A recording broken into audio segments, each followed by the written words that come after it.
changing things up. We love it. Hour 3, OverDrive continues. Brought to you by FanDuel, bringing you everything from the opening line to the final score. Big hour. Mark Masters from the rink. Leafs Panthers tonight right here on TSN Radio. Richard Griffin, our buddy, coming up. Jays in Houston. Bowden Francis making his debut. The Jays obviously coming off a split. It was really not an entertaining series whatsoever. The Jays won big game 1 and 4. They lost big game 2 and 3.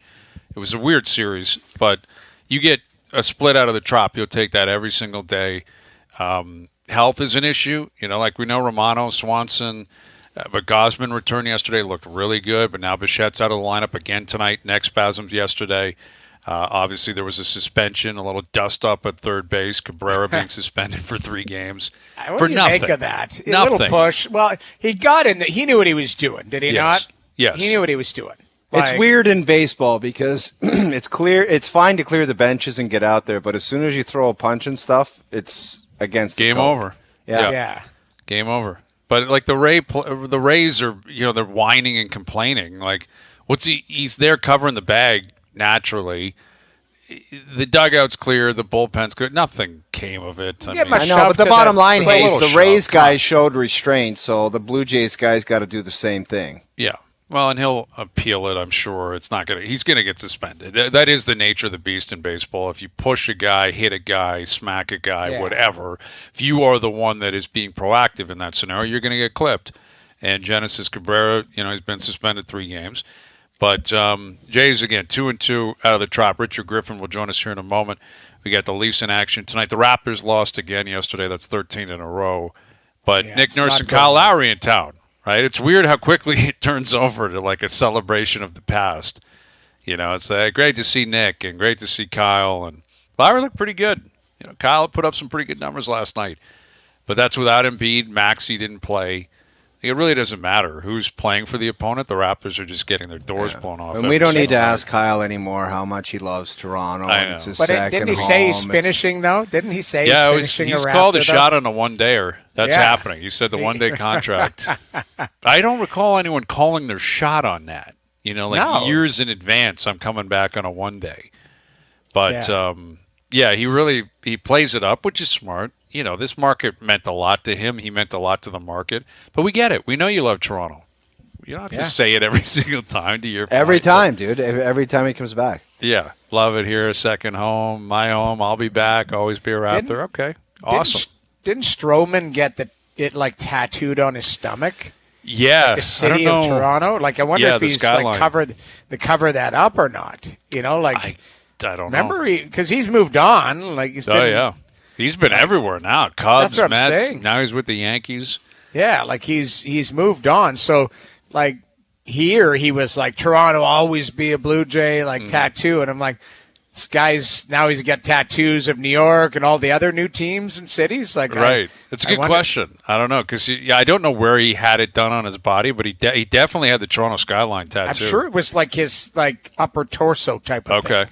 I weird move. Remembered that. Yeah. Weird move, man. I get it. You're in the moment. I'm not a tattoo guy, so I can't really speak to it. But why would you tattoo the city skyline? And it's a cool skyline, CN Tower and all that. I guess it's an icebreaker. Maybe that's Dude, you do stupid things. I have a giant black leopard on my arm that I see myself after I shower. And I'm like, what?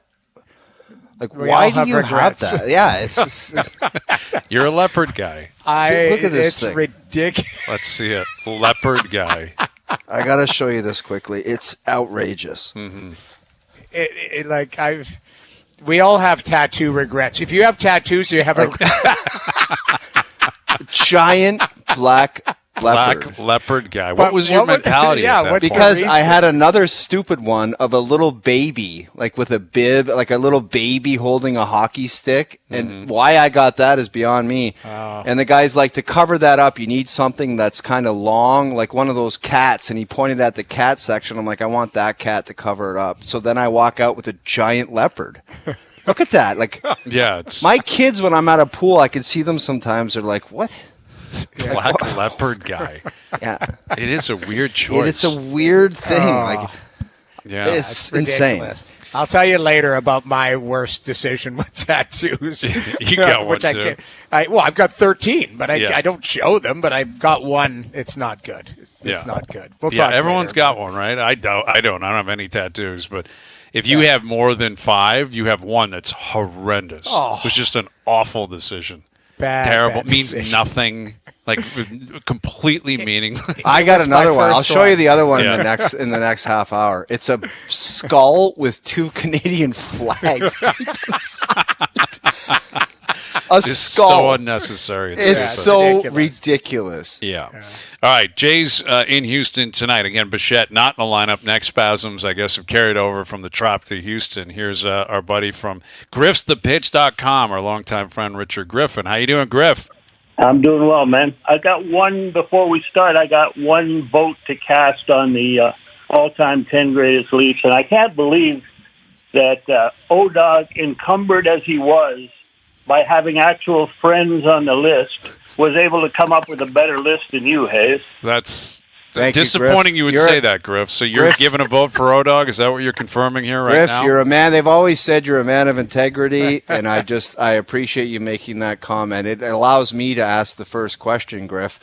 What did you make of the first series? There were some ups and downs. I went through stages where I'm like, oh, maybe these guys aren't that good. And then you see them come out with a split, and you say, oh, maybe they're going to be okay. What's your take on the first series and where they're at and what to expect? Yeah, I mean, first of all, the history in that ballpark is a house of horrors for the Jays, going back to 07 or 08 when the Rays actually started to get good. So coming out of there with a 2-2 split, but I'm with you, O-Dog. I mean, there are a lot of questions to be answered. The defense in the 2 losses was not very good. Yeah. We're not sure who's going to close because none of the games were really close. The 2 wins were blowouts and the 2 losses were equal blowouts. And so it's kind of difficult to say where they are. The one thing with Bowden Francis going tonight, I have some confidence that he can be better than the 5th starter last year, who was Alec Manoah. But that's setting a pretty low bar. Yeah, it is. It is. Yeah. I also don't think that the Rays are as good as they've been. I think that their window is closed in terms of being true contenders, and that they will struggle this year because of the losses. I mean, they traded Tyler Glasnow. They've lost Shane McClanahan. They've got problems with Wander Franco. And so they're not as good as they were. And people just think that you can push a button and because of your history contend. And I don't think that's going to be the case. So in terms of coming out of there with answers to the Blue Jays, I'm not sure that we've seen enough. Yeah, I think that's fair, and I think that's natural with the sport. I mean, as you know, Griff, you've been covering it and following it and been a fan of it for so long. I mean, they got 158 more to try to figure out exactly who they are. Yet, you know, what I said off the top of the show was I think the story of the weekend for me was Gausman pitching and pitching well, and albeit he was on a pitch count, but his stuff looked great to me, and that was a huge concern. Like, obviously there was focus on Manoah, but Manoah is nowhere near as important as Gausman, and he hasn't been clearly for about a calendar year. Based on what you saw and the ability and the belief that he's going to start amping up, like, are you over your concerns about the issues he had? Is it still relatively concerning? Where are you with Gausman moving forward? Well, with Gausman, I think that the mature thing that he did was turn himself in when he had a little shoulder discomfort instead of as a younger pitcher trying to pitch through it. And I think that given the facility in Florida, the player development complex, you can get your work done without being in actual Grapefruit League games and facing, you know, a mixed lineup of AAA and Major League hitters. You can get your work in, which is what he was doing before he made that last start in Bradenton. And the reason he made that start is that he wanted to feel the Major League environment, a crowd, the pitch clock, the umpires, and he did that. So all along I was confident that he would. I thought he would pitch Game 5 and give him that extra day rest. I thought he would pitch tonight in Houston, but they bumped him up probably at his urging to pitch the Sunday game in Tampa, and it worked out. And I don't see a problem moving forward with Gausman and his shoulder. Griff, do you have any clarity to what Manoah is actually doing? It's really a weird scene as far as pro sports, like where a guy is at, because I don't know if anybody really knows. Do you have any clarity on what he's actually trying to do? Well, I think it's a combination of what he's trying to do and what the Blue Jays are trying to do. And I think it was a perfect storm for him to have to be mid-spring placed on the IL for a reason that he turned himself in. And I think that's the ideal scenario in trying to get him to bounce back and see what he's got, is that they can work with him because it's a mutual agreement that he's not ready to pitch in the big leagues. And they can see him at the complex. They can move him up to AA or AAA when it's time, and he'll be on an injury rehab. And both sides, you're not going to have any hurt feelings or ruffled feathers in the meantime. And I think it has worked out well. I'm with you. I really don't know where he stands in terms of, is he going to be the Manoah from 2 years ago, or is he going to be last year's Manoah? It's a very difficult situation. I'm sure he doesn't even know himself. So that's what he's working towards, is forgetting last year and moving forward.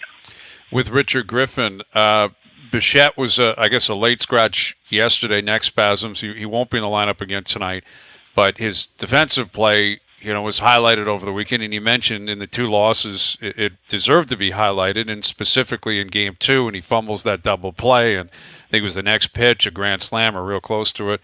They end up getting blown out in Game 2 of that series. He had a couple of throws to first that were on the weak side. It's been a topic of discussion really since he got to the major leagues. I don't assume it's going to change anytime soon because he's not going to morph into a Gold Glove caliber shortstop. It's not going to happen. But do you think it's an adequate amount of attention being directed towards Bichette's defensive play? Is it too much? Is it not enough? Like, where do you stand on this recourse and the constant conversation surrounding Bo playing short? Well, in the second half of last year, I saw a huge improvement defensively from Bo. And in terms of the game 2 that you're talking about, the ball that he left in the dirt on the double play turn, that could have been avoided as an error, because we teach young players to always make sure of one out. But Kevin Biggio was playing back as if he was going to turn 2, even when the ball was fumbled. He had reached out like a first baseman to catch the throw from Bo. They would have at least got one out on that play. And so it's a shared blame. The one guy dropped the ball, left it on the dirt, but he still had time to make that play. The other one, the throw to first base, Vlad has a tendency when he's not playing well at first to stretch too early.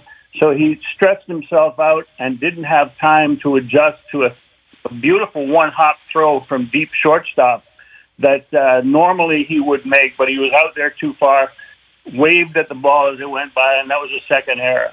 As for the injury, I'm convinced that the injury to Bo took place when his own pitcher, Genesis Cabrera, took a two-hander to the face of the shortstop and bounced him back into Bo. And you could see Bo's neck snap a little bit, and then the next day he wasn't ready to play, and it seems again. But at least they have Ernie Clement, who's been really a revelation as a guy with no options who had to make the team, but now he's earned a spot. Griff, Vladdy had a good start to the season. We could say, cracks a dinger. He had a couple hits. What do you make? Do you think that his season is kind of a key for this team to have success this year? Is he the guy that they should be focused on as maybe getting back to, I don't know if he has to get back to that first year level, but he certainly has to be a lot more consistent, doesn't he? Oh, it's the key. And with him batting second, it's funny because in 2021, when I was still with the Jays, there was a big debate in the clubhouse among the coaches when Marcus Semien came in as to what the lineup should look like. And most of the coaches thought that Vlad should be batting second in that order, but he objected because he was coming off a huge season, and he just didn't want to do it. And now he's not in a position to refuse. But I think so far in the 4 games, you've seen Vlad not chasing as much, not chasing at all, as a matter of fact. He's drawing bases on balls. He's in the order, and when Bo's healthy, it's Bo and Justin Turner behind him, which is much more of a protection for him than he had batting third. And so I think that it's a huge key. It is the key for the offense moving forward because they didn't add anybody to make the offense better. They're relying on Vlad and Bo to be better.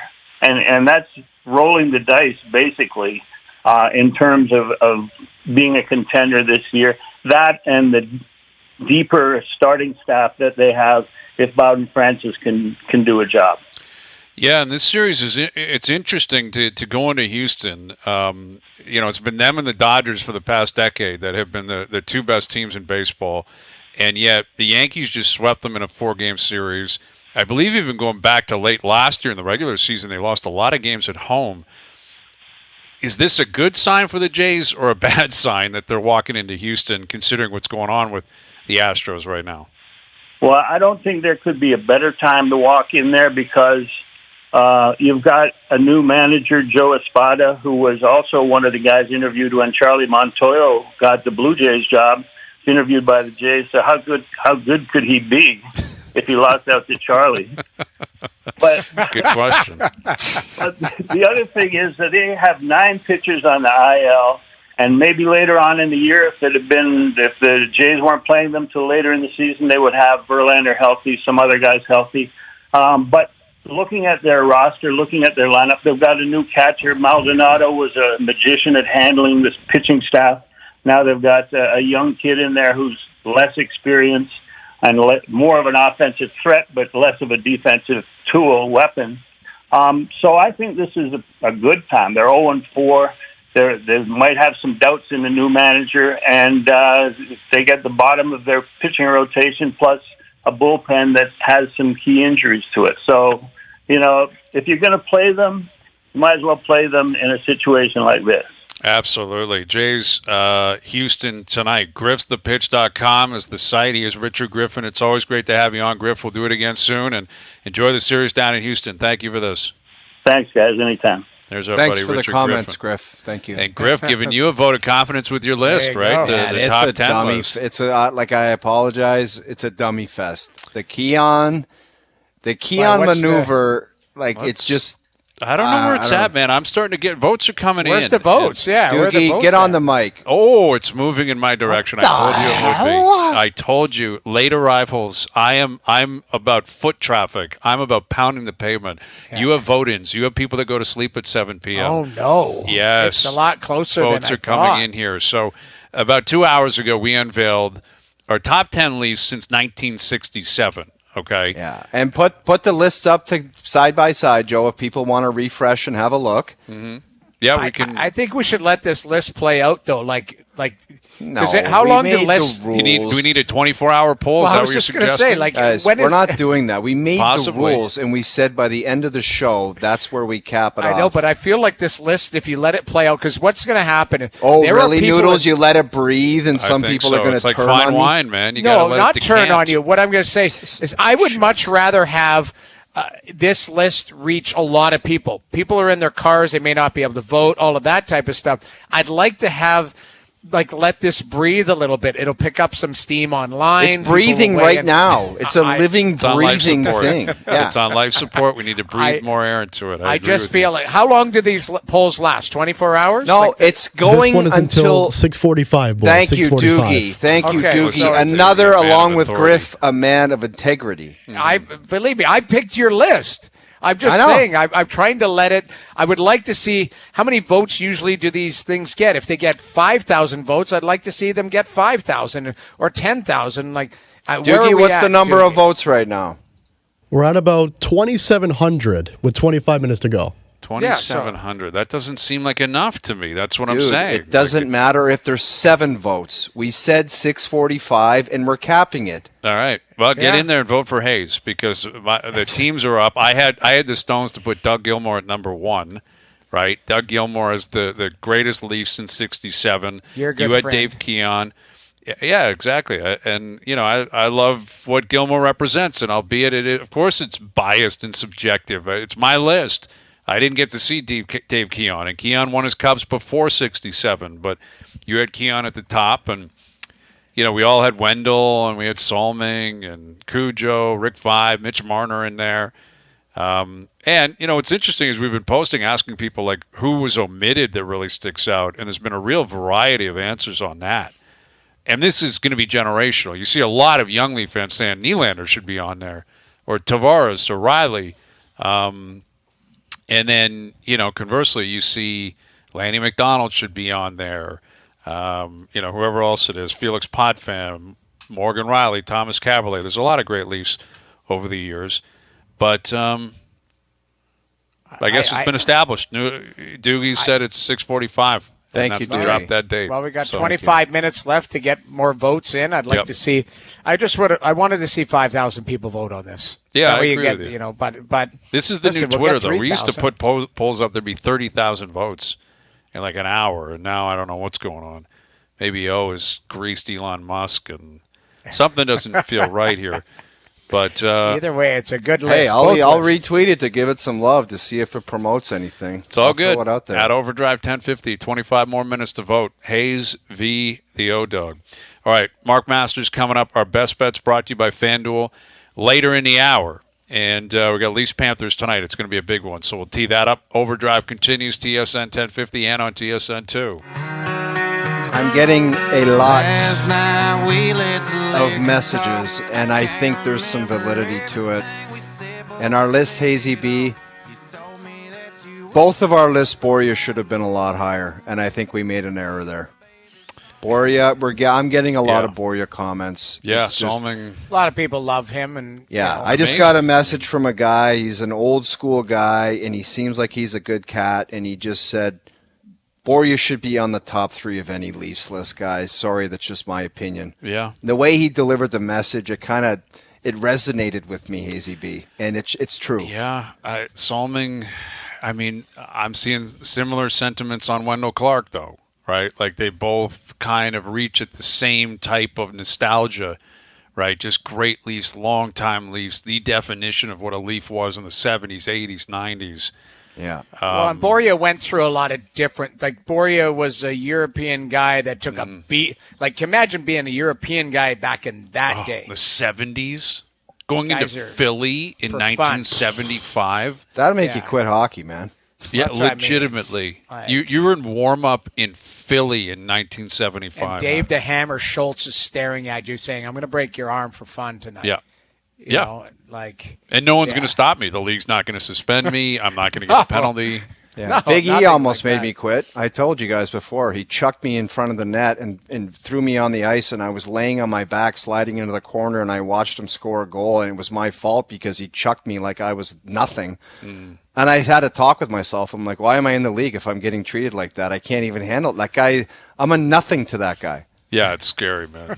That's crazy. That's a bold comment. It is. It was just like, I'm like, if I can never play against that guy, how can I play in this league? Yeah, but he was one of them. Dude, I get it, but it was deflating, man. Yeah. It was like, it was deflating.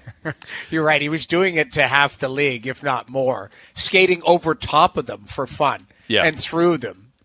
I told you, I think he scored a goal. I'm quite certain. I don't know if we could ever find it.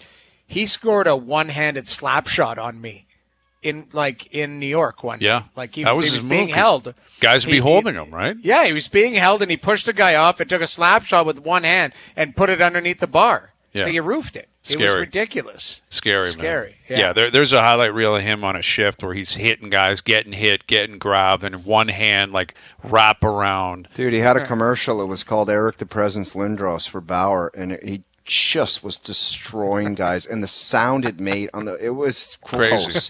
Crazy. The sound is tough. You were basically Jeff Van Gundy. Like, you were Van Gundy. Holding on to Dude, I was Van Gundy, and he was Eric Lindros. And I just remember lying, and I was sliding into the corner, and I saw his big giant arms go up in the air after he roofed it into the top part of the net, and I'm like, I can't play against that guy. Because I played with Shanahan and Emerson, so Philly rolls out the Legion of Doom, and you just start sweating when you see them.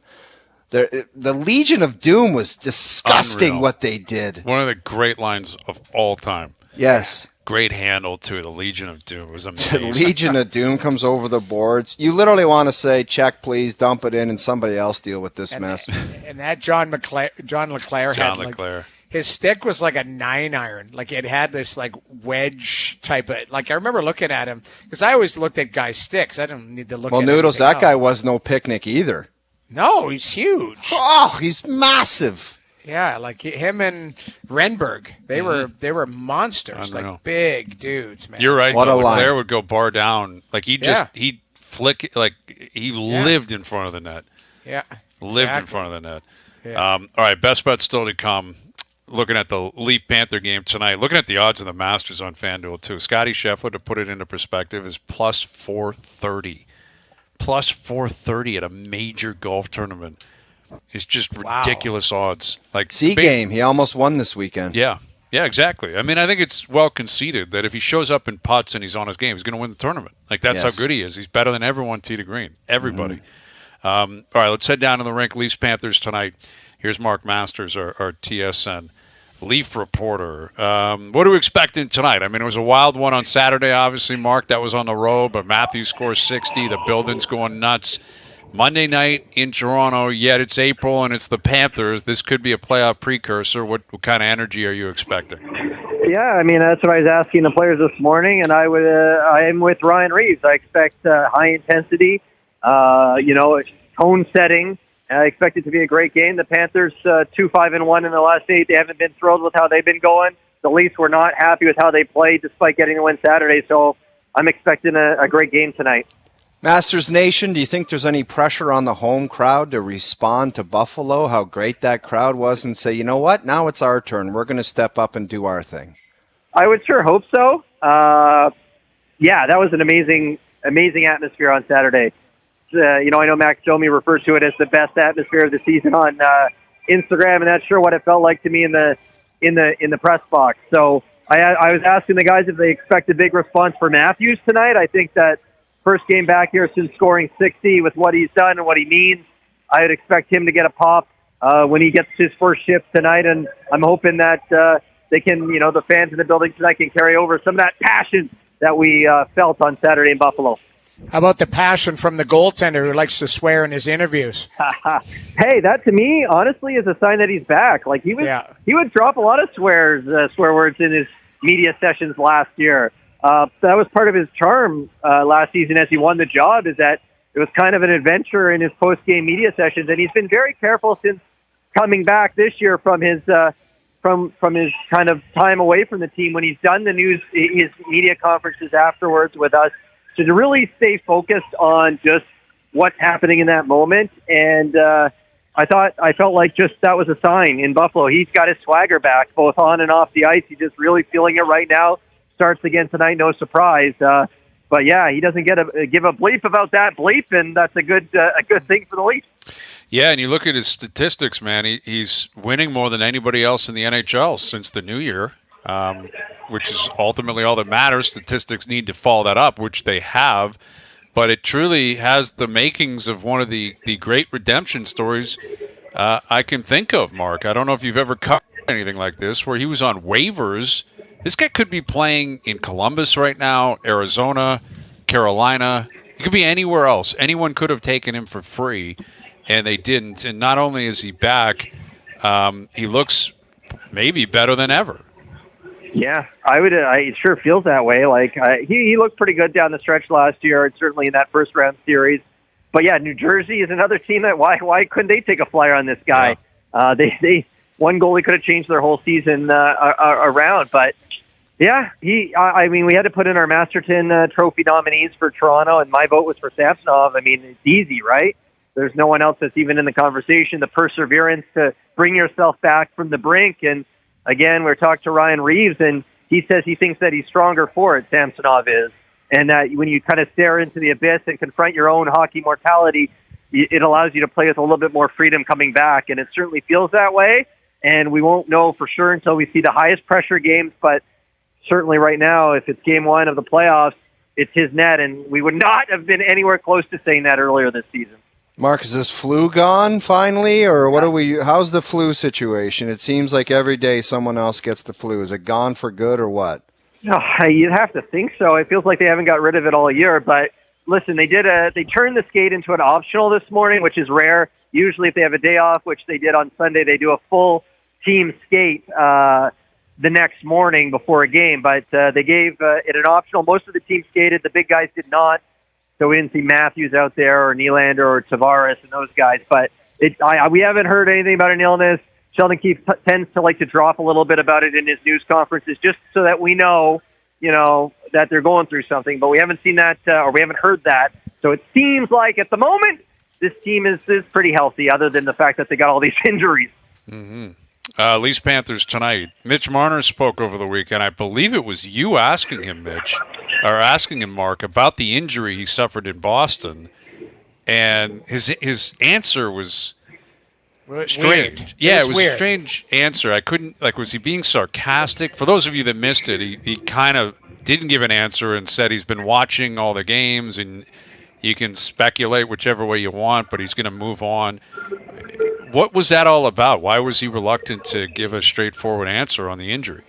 Yeah, the team never called it a high ankle sprain. That was, I think, our Darren Dreger who broke that story, and they just called it a lower body injury. But I get the sense is, it was a bit of a strange media session for sure. But my sense was there's just frustration that maybe that got out, frustration that he's probably been hurt and missed more time than. Remember when the injury was first announced, it was framed as minor, day-to-day. He could be back very soon, very mild, and now he's, ends up missing all this time, a lot of time, and I'm sure there's some frustration there with that, and he just clearly did not want to get into it. I was trying to ask him, hey, you missed, 3.5, 4 weeks with a high ankle sprain back in 2019-20, and you came back really strong. What can you take from that? He was not interested at all, so it kind of felt a bit like some of those media scrums that he had, when times got tense, I suppose, in recent playoffs, where he starts kind of going back at the media and saying, you guys are trying to, get on us and put the pressure on. And so hopefully it was just a one-off kind of scrum. And once he gets back to playing, he can kind of relax a bit. But it was, a lot of us in the media corps were kind of looking at each other afterwards going, what was that about? It was definitely different. Yeah, it did. I will say this, it read online as really strange, and then when I saw it, I was like, maybe he's just trying to be lighthearted or laugh it off. I don't really know. I don't know why. He's always had an awkward relationship with the media, the microphones. He's always kind of been uncomfortable. But pick your battles. They're just asking you that's a layup. Whatever, an update, and he has to say, I've been listening to you guys. It's like, dude, pick your battles, man. Yeah. You make a bunch of money. Everybody praises everything you do on the ice. Nobody's trying to do a hit piece on you. They just want to know when you're coming back. I don't know why he would do something like that. It's silly. Yeah, he's just got to get back on the ice, guys, and play, and so he can turn the page on this, because you don't need to. It kind of made something out of nothing, right? The story was a good news story that day. He was back at practice. He was back with his teammates. He's getting closer to playing, and then all of a sudden it became, what do we make of this? What does this even mean? Is it a sign that the pressure is building? It was definitely hard to. It was hard to figure out what was going on there, to be completely honest. Yeah, it was weird, but eventually he'll be back. It may be as early as Wednesday, if not Saturday, I would think, in Montreal with Mark Masters. Simon Benoit got himself an extension over the weekend. That seemingly came out of nowhere, much like the Bobby McMahon deal a few weeks ago. Brad Treliving loves $1.35 million per. If you'll take it, he'll give it to you right now. Anyone can have it. But it's an interesting play, considering both guys were on waivers. Neither guy made the team. Neither guy was really in the conversation to play a role in this team as of September, October, November. It's a real testament to their play, their dedication, and I guess what the Leafs and Sheldon Keefe and company see behind the scenes. Yeah, the waiver wire's been kind to the Leafs this season for a change. I mean, I don't know. McMahon, Benoit, Martin Jones. I know they lost Lagesson, but it could have been a much different story for the Leafs if teams had taken a flyer on those guys. But older guys too, but they believe in them, and they've kind of been they've been developing McMahon and Benoit. Obviously, they saw something in as a guy who played 78 games with the Ducks. I can't. It's funny, the Ducks. I guess they didn't see something for this guy. He's a young guy. They're rebuilding. Plays a meat and potatoes game, but they don't have a ton of that, right? And they're kind of trying to reshape this blue line a little bit and have more of the Simon Benoit kind of energy to it with what some of the changes Treliving has done. So, yeah, it's a testament to those guys. It's great. I mean, you got to feel those are feel-good stories. Bobby McMahon was probably second on my Masterton Trophy list as a 27-year-old undrafted guy. Same thing with Benoit undrafted, and they've earned these deals, and maybe they get more. Certainly, McMahon would have been an unrestricted free agent, but they like it here. This team is a team that believes in them when not many people in the hockey world have believed in them in the past. So it's a great story for both the players and the team. And McMahon is playing in the top 6 right now, and I was super impressed with his confidence before the game in Buffalo. I was like, Nylander kind of barked at you, when you didn't pass it to him in the front, and he's like, that's fine. I want to be pushed. I want to execute at a high level, and I want to make plays too because I believe I can. So, and we know Benoit's got a healthy confidence as well, and as he should with those style of game he plays, which should fit in well with a game like tonight. So, great stories there's been some really nice stories for this Leafs team this season. You mentioned injuries earlier. Do you have any maybe insider updates on some guys that are closer than not, like a guy like Morgan Riley, even Edmondson? That's kind of a quieter injury where we're not really knowing what's going on other than he's not playing this week type of thing. Yeah, so Riley was on the ice this morning, and Sheldon Keefe says he's close to 100%. So I would expect he'll practice tomorrow and then potentially play Wednesday. It looks like his return is imminent. I got here early. I saw Edmondson and Calle Järnkrok actually on the ice this morning. First time I'd seen either of those guys since they sustained their injuries. Järnkrok hand injury. They're both those guys are considered week to week, but at least a positive sign that I guess they're on the ice. Edmondson blocked a shot, I guess, off the foot in Carolina, and so again we'll see. No really firm timelines on those guys, but.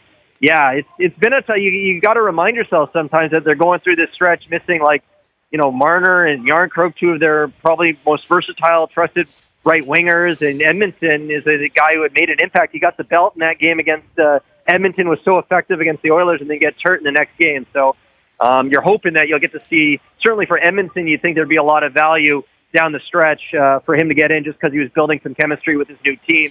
And then you got Liljegren, who's out now, kind of out of nowhere, upper body injury, and he was on the ice for that morning skate last week, and then all of a sudden he's going to miss some time. So that's probably a red flag for the Leafs because he usually is a guy that it takes some time to rev up from an injury, and now he might be coming back either right at the end of the regular season or in the playoffs. So not ideal with some of these injuries right now. Mark, how would you handicap the chances of you coming on this show right before the playoffs and saying there's a different vibe about this team this year? It would not shock me if the results are different. Well, I don't know. It's probably low chance of that happening. I found it interesting how the two coaches were framing this matchup this morning. Is Sheldon Keefe stressing the fact that they have some new faces on this Leafs team. It's a much different team than the one that lost to the Florida Panthers in 5 games last year. And, Max Domi and Tyler Bertuzzi, I think, those are guys that can move the needle and change the vibe around a team. We were talking to Reeves this morning. He's front and center, right? He's soaking up some of the energy and oxygen. So that can help. And then you go down the hallway and say, talk to Paul Maurice, and he's like, yeah, both teams made changes, but, ultimately it's up to the core guys, and the core guys are the same. And I think there's some truth to that as well.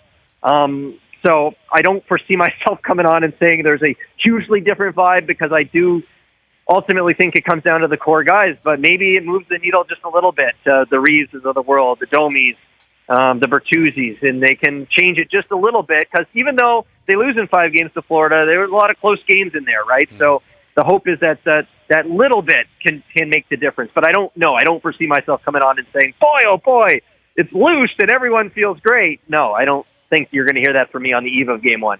All right. Well, we're almost there. Enjoy it tonight, Mark. We'll do it again soon. Thank you for this. And I can't tell you how many times I've been yelled at, Hayes is a fraud. When I'm just on the road, I'm in a washroom stall, and someone's yelling at me, Hayes is a fraud. Come on, what am I supposed to say to this? It's got to stop. It's got to stop, Mark. I got to put an end to it, because we were playing road hockey yesterday with the neighbors, and I was playing, my oldest daughter was on the other team. She starts yelling, Hayes is a fraud. I'm like, you're a Hayes.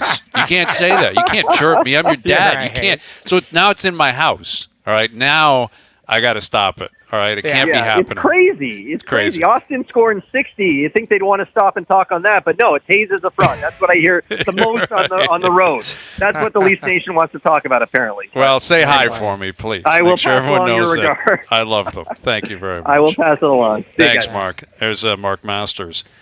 With all these injuries, you look at the Leaf lineup tonight, like based on what happened at the end of the series against Florida. Bertuzzi, Domi, McMahon, Nyes was hurt. He wasn't playing.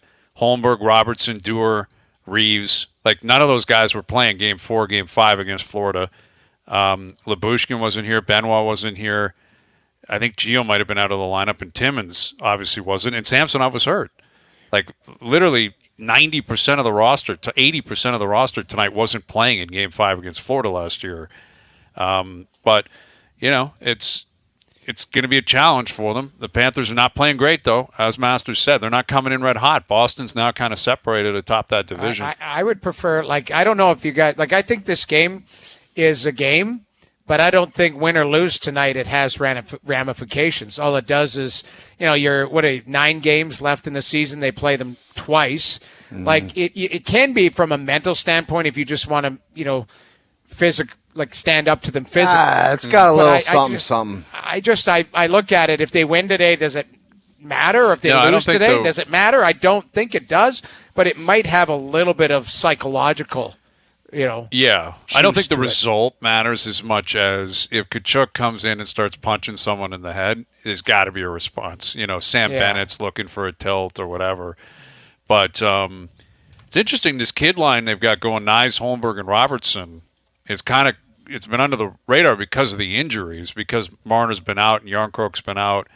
But Nyes and Robertson playing together, that's a lot of faith that Keefe is putting in them. Those are effectively 2 rookies. Mm-hmm. And, you know, Nyes put it on a tee for Robertson. He scored the other night. He's got, 11 on the year or 13? He's a fascinating guy, Hayes, because the one thing he can do is the most difficult thing to do in the league, and that's put the puck in the net. Yep. What he's got to do to instill the trust of the coach, he's got to avoid the little dumb stuff. Not getting it out. He took a high sticking penalty in Carolina that was asinine. It was just like, why did you try to bat the puck that was right in front of a guy's nose hairs? Yep. Like, you don't need to do that. He had an icing against, I think it was New Jersey, or it was one of the Wins, and it was like a minute left in the period, and he just randomly iced it. I mean, I can go through a bunch of different things, but it's like, just stop doing that stuff, because I think he's learned about work and positioning and his edge work and what works as far as fending off guys at this level. He can put the puck in the net. He's just got to avoid those little stupid things, because it'll drive a coach nuts, and he'll find his ass in the stands if he keeps doing it. Yeah, because he's not big. He's not going to be physical. He's not going to kill penalties. No, but you got to be dependable. Exactly. Right. Exactly. 5-on-5. Do not burn your team. And then you can add in the goal-scoring touch, and then the coach is like, man, that guy's really dependable. He gets it in, he gets it out, he finishes his check, and he can contribute once in a while offensively, and I value that, and I'll put it on the ice. Mm-hmm. But if it's like, this guy's a wild card, and he might do something stupid out there, coaches hate that. Yeah, That's it. Coming out. That's it. Yep. Yeah. No question. Today's best bets powered by FanDuel. Make your picks and assemble a same-game parlay in seconds on the FanDuel Sportsbook app. Leafs getting plus money tonight. I'm going to take it. They're at home. They've won a ton of games the last few months. Florida's not playing great. Samsonov's been really good. He's on fire. You're getting plus money. Leafs money line. Carter Verhaeghe always shows up with the Leafs. Former Leaf. Should still be a Leaf. Plus 3 shots on goal for Verhaeghe, and yes, a goal in the first 10 minutes. Today's best bets are powered by FanDuel. FanDuel's goal in the first 10 minutes is the most electric bet in hockey and can be included in a same-game parlay on any NHL game. Please play responsibly, 18+, physically located in Ontario. Come back and wrap up. It was a busy afternoon, and I guess the votes are in. We'll have one last peek. We'll take a little peek when we come back. One last peek at the poll, and a conclusion will be made. We'll get to that next. All right, Leafs Panthers tonight coming up on TSN Radio, where Austin Matthews will be chasing Dave Keon, according to the O-Dog, chasing Doug Gilmour, according to me. We unveil our top 10 Leafs since 1967, and we posted the votes. Noodles, you sided with O. Richard Griffin sided with O. They were good list. Same 10 players, just mix and match, right? Mark Masters sided with me. I don't recall him giving an answer on that. Yeah, sent me a message. Okay. I saw O-Dog trending online. Like, you've obviously, the fix is in. I mean, you Pardon paid me, what Musk. did you just say? I saw O-Dog trending on Twitter. Really? Yeah. This guy's got a Cybertruck Guys, on his way or first something. the joggers, and the 5K and now this stuff. Well, What a week. You know I what's win trending? life. It's trending right now, too. Keon. Dave Keon, exactly. But now I'm people going to are- be known. I'm going to run into Keon. He's going to knock me out. I'm going to be Yeah. the guy now that somehow is anti-Dave Keon as a great Leaf, which was not what I was suggesting at all. I was just saying he did a lot of his great heavy lifting. Like Very with the simple. Cubs. The next time you go into the building, you just go to the penalty box. Dave Keon Jr. is there. You just shake his hand and say my apologies, and you move along. Okay. Yeah. All right. Well, I had He'll him in accept my your top apology. 10, needless to say. I mean, of course he was. But, yeah, the O-Dog, you got it. I guess 53-47. What a vote. Great that's vote. a really tight vote. And remember, next Monday, the top 10 Stanley Cup contenders in the National Hockey League. I'm pitting you two versus each other. All right. I do it Noodles, Monday. You ready for that? You I'm better fine be with ready. that. That'd be good. Yeah, we'll have to. Better be Well, ready. Thing I'll is be ready. see how the week shakes out. You got a lot of games before then. Absolutely. But we're into April now. Like, there's no turning back. It's almost go time. Stanley Cup playoffs, NBA playoffs. The Jays are coming home. The Masters. March Madness wrapping up. It's going to be awesome. All right, Leafs in action, Jays in action tonight. Caitlin Clark playing tonight. It's going to be a fun one. Thanks to everyone behind the scenes for helping out today. We appreciate it. Everyone for tuning in, TV, radio, podcast, web. We appreciate that. We're out of here. Enjoy your evenings. Enjoy the games tonight. We're back tomorrow at...